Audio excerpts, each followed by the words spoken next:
All right, we are live. We are here in beautiful sunny Florida, and today, fight fans, we are going to be breaking down UFC Fight Night 111, Home versus Korea in Kalang, Singapore, man.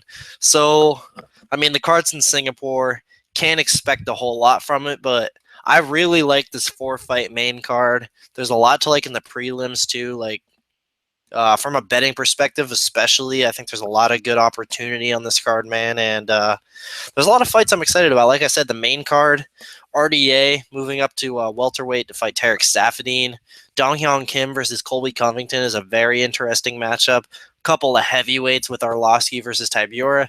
And then the main event is probably the weakest fight of the four-fight main card, but I'm expecting some Holly Holm violence there, man. We'll talk about that a little bit in a sec. But firstly, do want to say I did manage to squeeze out a small profit of 2.11 units on that last card over in Auckland, New Zealand. Um, the Man, my lighting is really fucked up right now. I'm sorry about that. But the max bet on Derek Brunson indeed cashed. The 2 unit play on Ben Wynn cashed at to cash 3.50 units. A couple other things came in for me. A couple dogs lost, but yeah, man, profit of 2.11 units. Pretty happy with that. Got 10 viewers in here, so I appreciate you guys very much for watching.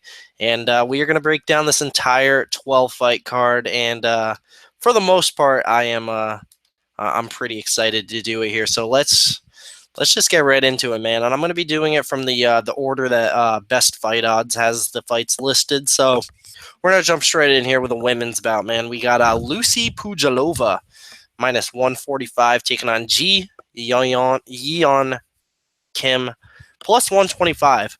So I'm going to go over some of these lower level fights a bit quicker, man. But just gonna come out and say it. I do like the underdog, Ji Yeon Kim here.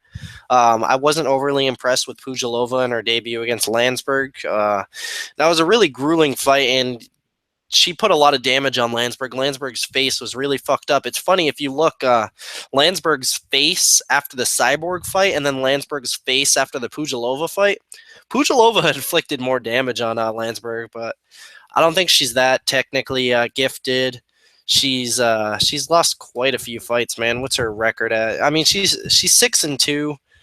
Ji Yeon is 6-0.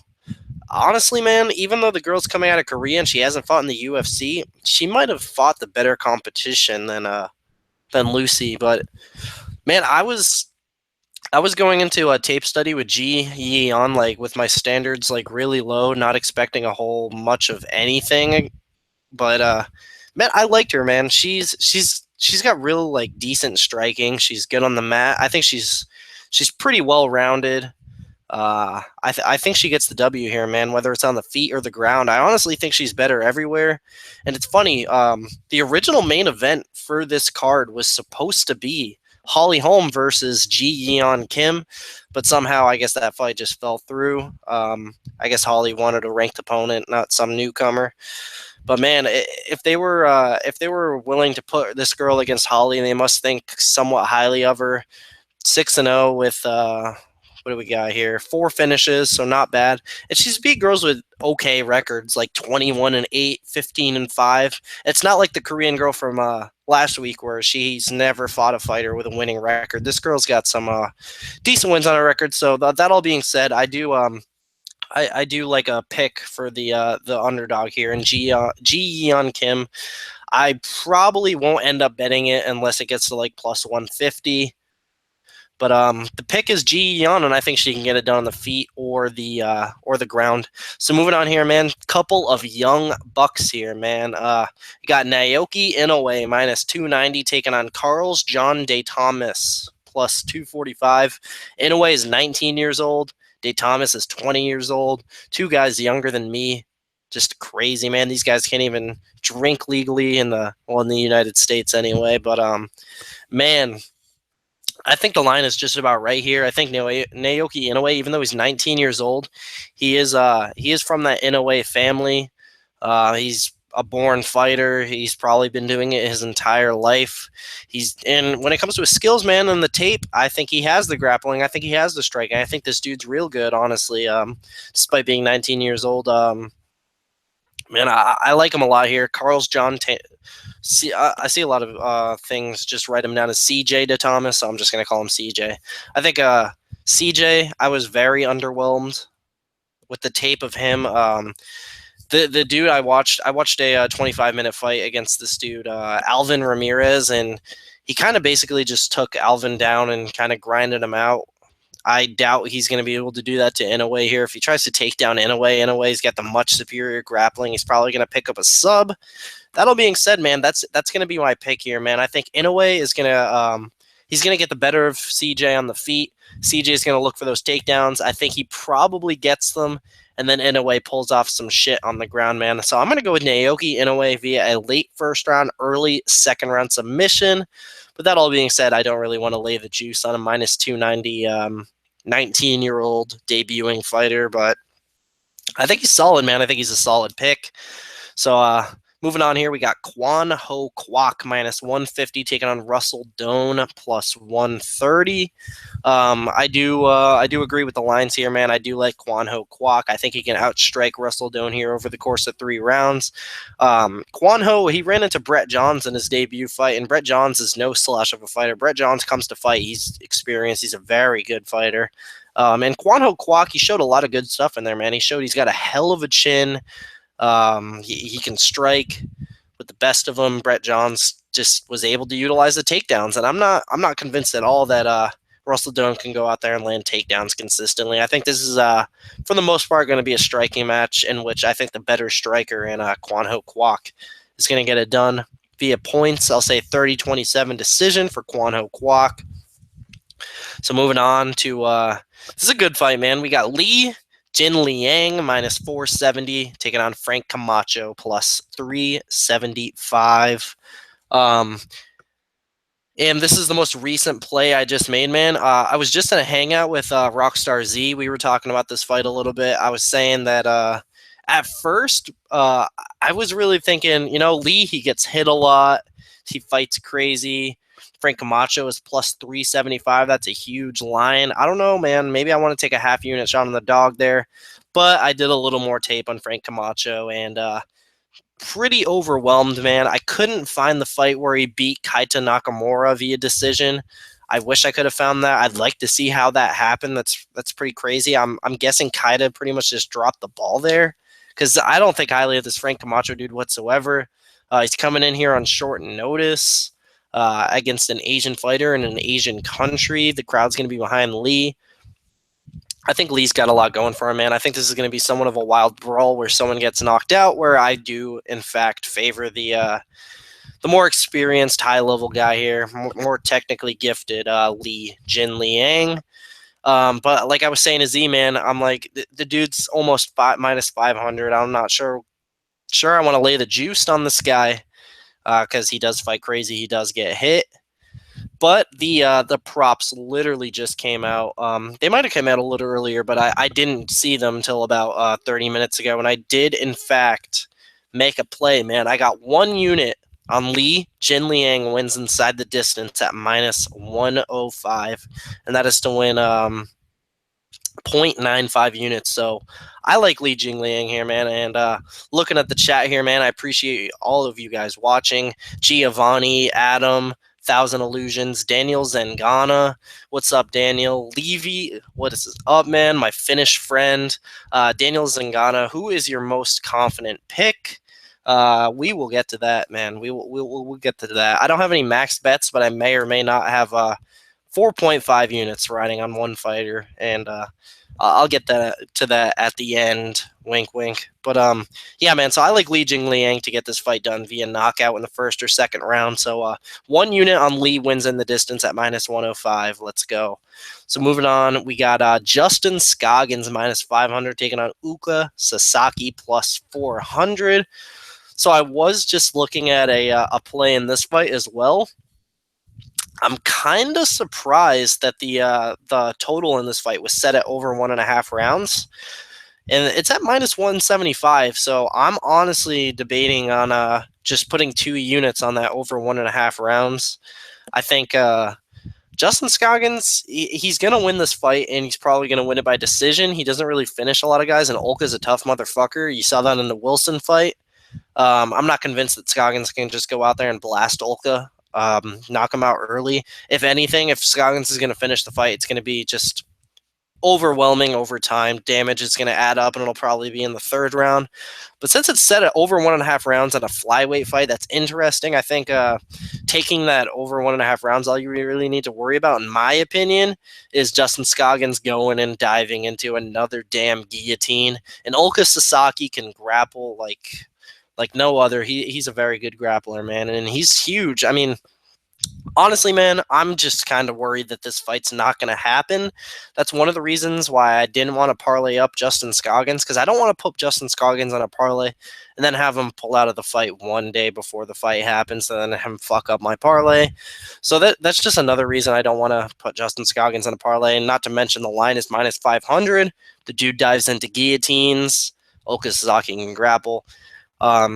When it comes to picking a winner here, or I'd say betting on a winner here, I say pass on that, but I'm really considering that over 1.5 rounds. I kind of like that a lot. But my official pick is going to be Justin Scoggins via a 30-27 decision. I think he outstrikes Olka here over the course of 3 rounds. I'm moving on here, man. Alex Bruce Leroy Caceres minus 300 taking on Rolando Dye, or I think it's Dye D. I'm not sure. Plus 250. So this is another big pass for me, guys. I was kind of thinking about parlaying up Alex Caceres before tape study, just because he's probably the much better fighter here. Rolando Dye, I wasn't impressed with his record, but I went to go watch tape on him. Rolando Dye, he's kind of a crazy guy. He throws big punches, and he's got big power. He's got some very early knockouts on his record, and Alex Caceres tends to get hit and knocked out early. We saw that in the Francisco Rivera fight. So although I do think Alex Caceres is the much more technical fighter and should probably get it done here, maybe even a finish, maybe a decision, I don't know, man. I'm not sure. But I want to stay clear of a play on Alex Caceres here, just because I feel like Rolando Dye could possibly land that big shot and knock Caceres out. You never know what you're getting with Alex Caceres. Then he did run into a beast in his last fight in Jason Knight, but he looks good before that, man. I feel comfortable passing on this fight. I'm going to be looking to pass on a lot more fights and tighten shit up a lot more in the future here. But man, moving on here to quite a confident pick, man. We got Walt the Big Ticket Harris minus 280 taking on Cyril Asker plus 240. I love Walt Harris here, and I know a lot of other people do. I know my boy Rockstar Z made that max bet on Walt Harris at minus 180. I as well got him at minus 180. I think that's a sick line. I don't think the Frenchman is going to have Harris here. He's completely outgunned on the feet, while Harris is just a much bigger, more athletic, better technically fighter than Cyril Asker. Cyril Asker's really only hope to win this fight is to land takedowns and grind Walt out or get that submission. I don't see it happening, man. I think Walt is a much bigger guy. He's going to be able to stuff takedowns for sure. I think he knocks out the Frenchman really early here, like sub 3 minutes. Now, I don't want to take a lot away from Jared Cannonier, because he is a very good striker with power in his hands, but Cyril Asker did get knocked out by Jared Cannonier, who is arguably should be a 185-pounder. Walt Harris, he's coming in here. Big old 6'5", 260-pound guy. I think the power, the athleticism, the speed, the size, I think he just overwhelms Cyril Asker. And another thing about Walt, man, sure, he did start off a little rocky in the UFC, but I think he's made big improvements, man. I think we've seen a very improved Walt Harris as of late. And that finish over Chase Sherman was incredibly impressive, in my opinion. Chase Sherman, you can say what you want about Chase Sherman, but Chase Sherman has a motherfucking chin on him. So for Walt Harris to go out there and knock him out, that's impressive to me, man. So I think he has no problem with Cyril Asker here. I got Walt Harris via a first-round KO, and I do indeed have, I want to say, three. I got 3.5 units on Walt Harris. I got him in a 1.5 unit parlay and a 2 unit parlay, and I'll talk about who I have him with in just a second. So moving on here, man, we got John Tuck minus 250 taking on Takanori Gomi plus 210. Now this one's really interesting to me, man, because Takanori Gomi is what we like to refer to as a very shot fighter. The dude simply just doesn't have it anymore. He kind of quits when he gets down to the ground on his back. We see what Lozon did to him. We see what Jim Miller did to him, and those are younger guys, or I should say, those are older guys, man. Those are fighters who are also on their way out. Now you can say what you want about John Tuck, his activity in the cage, mistakes he may make. He's for sure not a perfect fighter and has some downfalls of himself, but he's a very young guy. He hits hard, and he should for sure be able to get the very shot Takanori Gomi out of there and out of there very early. So I'm leaning with John Tuck here to land a big shot on the feet, get Takanori down to the ground, probably pound him out with some ground and pound in that first round. And I want to put more in John Tuck, but as of right now, I just have him in a 1 unit parlay with somebody later in the card. The line got better on him. I put him in that parlay when he was minus 300. Now he's minus 250. I'm very solid on Tuck here, man. I think Gomi's done, man. He might be the most shot fighter in the UFC at this point. I mean, one does not simply get a first round finish by Lozon and Jim Miller in back-to-back fights. I think the dude should probably hang it up after this one, and who knows? He could go out there and knock out John Tuck early. We really never know, especially since, like I said, John Tuck is a very imperfect fighter, but I think he's young enough, he's fast enough, he hits hard enough, he's skilled enough to get a very shot Gomi out of there. So official prediction is John Tuck via a first-round TKO, and I do have him in a 1 unit parlay. So moving on to the main card here. We got Rafael dos Anjos minus 300 taking on Tarek Saffiedine plus 250. I love RDA here, man. I love RDA here, man. I think so. Take away all the welterweight stuff, moving up a weight class, all that. Just take away all that. The actual matchup between Rafael dos Anjos and Tarek Saffiedine, just the two fighters, just weight class, just put that aside for a second. This is an amazing stylistic fight for dos Anjos here. He's very high output, very high volume. I know he was a little hesitant against Tony Ferguson, but the thing was there, man, that was right after a knockout loss. That was against Tony Ferguson. We got to remember that. That's Tony Ferguson. And that was his first fight after leaving King's MMA, man. So there was a lot in there that probably took away from the performance of RDA. But normally he's very high output, high volume.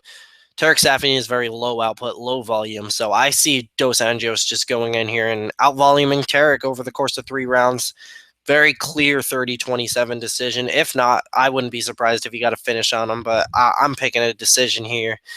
But the whole weight class stuff now. Okay, so he lost the Eddie Alvarez fight for sure because he passed out backstage. I don't care what anybody says. That's why he lost, man. RDA is a much better fighter than Eddie Alvarez, and I'm not trying to take away anything from Eddie Alvarez, but I'm for certain that's why he lost that fight.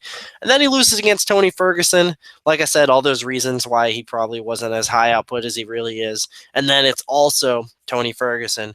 So he's moving up here to 170 pounds. That's probably great for his body. He's going to be feeling amazing in there. So just based on how amazing I think he's going to feel in there physically, I think he's for sure going to throw that high output and outstrike Tarek here. Maybe even wrestle Tarek, man. I could absolutely see him wrestling Tarek Saffiedine because why not exploit a guy's weakness? Because Saffiedine's a decent striker, but I just think RDA is way better, man. So, and another thing, I'm not 100% sure where dos Anjos is training for this fight. I was just talking to Z before this video, and he was saying that he thinks he's training at Evolve MMA, and I know he's trained there in the past, which is a team in Singapore. So if RDA's been training in Singapore for this fight, that's huge, man. That's huge. I like it a lot here. I think there's a lot to like about RDA in this fight. That all being said, I do have 3 units riding on Rafael dos Anjos. I do have him in that 1.5 unit play with Walt Harris. So I got Jesus, no. Yeah, I got him in a 2-unit parlay with Walt Harris. So Dos Anjos, Walt Harris, plus 130, 2 units to win 2.60. And then 1-unit parlay with John Tuck. So Dos Anjos and John Tuck at I think it was minus 103 to win 0.97. So I love Dos Anjos here. 3 units riding on him in 2 different parlays. Parlayed with Harris and parlayed with Tuck. Let's go. So moving on here, man. Interesting one, man. I love this fight. We got Colby Chaos Covington minus 220 taking on Dong Hyun Kim plus 180.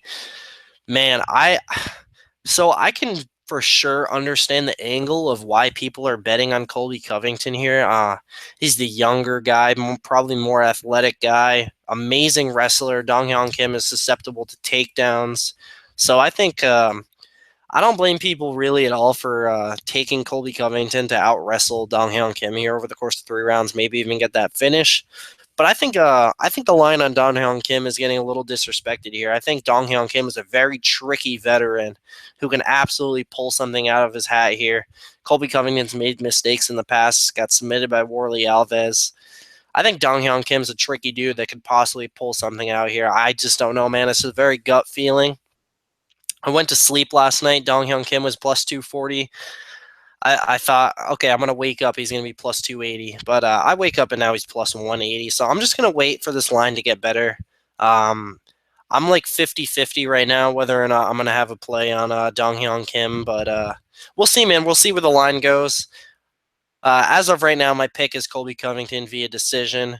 But I'd be a little careful with that, man. Minus 220 isn't too bad if you want to go for that. I don't hate it. I really don't. But I'm just really feeling a dog play on Dong Hyun Kim here. But official prediction is Colby Covington decision. So moving on here, man, we got Andre Arlovsky plus 210 taking on Marcin Tybura minus 250. Man, I think just like John Tuck a little earlier, maybe not, or not John Tuck, Takanori Gomi a little earlier. I don't think Andre's quite as shot as Takanori Gomi, but man, the dude keeps getting knocked out, and that's really not good, man. I think the glass chin is back. He's even older now. Like, a lot of people thought he was done back in like 2012, 2013 when he went on that losing streak. Then he went on a big winning streak, and now he's back on a losing streak. I think he's even older now. He's got knocked out even more times. I don't think Andre Arlovsky is he's got the gas left in the tank to go on one more run here. I'm not even convinced he can win a fight unless he's fighting some complete jobber. And Marcin Tybura, he's a very good striker, man. He's a very good striker with a lot of big power. I see Marcin Tybura going out here and knocking out Arlovsky in the first round. I think Arlovsky's done, man, and he's getting put against a very tough guy here, man. They should have threw Arlovsky a little bit more of a softball than this. I've been high on Tybura for a while. When they made Marcin Tybura versus Derek Lewis, maybe almost a year ago now, I did have a dog play in Tybura, but that card got canceled. What was that? The BJ Penn Lamas card. Yeah, that whole card got canceled because BJ injured or something like that. I can't remember. But yeah, I've been on high on Tybura for a while, and I like him to knock out legend Andre Arlovsky here, and I do have 2 plays in this fight. I got 1 unit on the under 1.5 rounds at plus 100, so to win 1 unit.